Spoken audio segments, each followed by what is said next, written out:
खुलुमबाय आं रुबुल बर' फैबाय थानाय 12 सेप्तेम्बराव जोंहा तामुलपुर लेवराम बर' फिल्डआव दाहाल फिल्मा रिलिज जानो थांगासिनो दङ बेनिखायनो आं गासैबो रायजो राजाफोरखौ फैनानै जोंनि बे हाबाफारिखौ जाफुंनायाव सापर्ट होनो थाखाय आं गुरै खावलायनाय जाबाय थेंक इउ आंनि हौवा थैनाया दान मोनथाम जालांबाय बेखिनि समखौ आं बोरै बारहोदोंमोन नोंसोर आंखौ सोरबा खौरां लाहैदोंमोन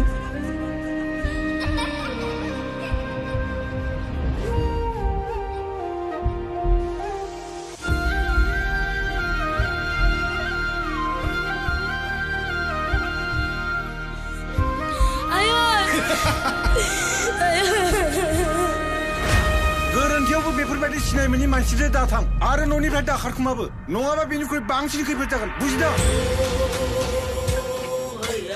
गामियाव एसेबां गुरा नेमखान्थि थासान्दियावबो बे आदुआ सानैया हौवाजों हौवा गोसो लांखानाय गोखौ बबेनिफ्राय मोनखो आंनि आइ आफाया दावमा दावसाफोर बायदि गोथै बारियाव थैलांबाय इसोरा जाहाथे नों बायदि लोगो रावनोबो दाहरथोंसै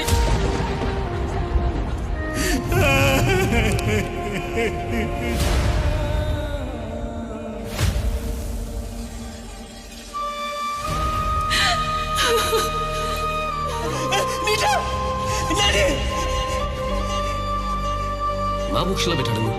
नोंथ' बेखौ नागिरनो आंखौ लाना फैदोंमोन दालाय माथो जाखो रायजो राजाफोर आं सासे फोरोंगिरि आरो सासे फोरोंगिरिया मालाबाबो गुबुननि खहाखौ लुबैया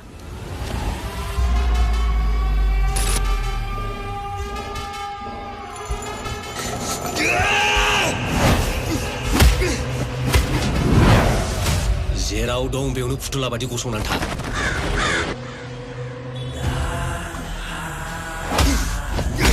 खलथाफोर ओइ खलथा गरमफोर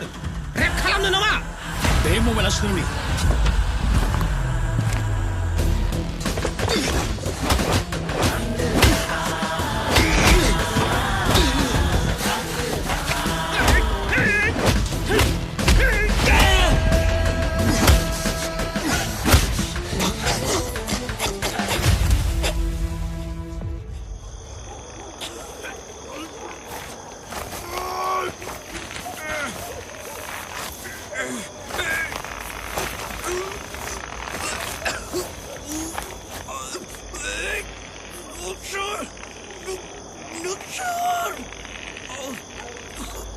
Look,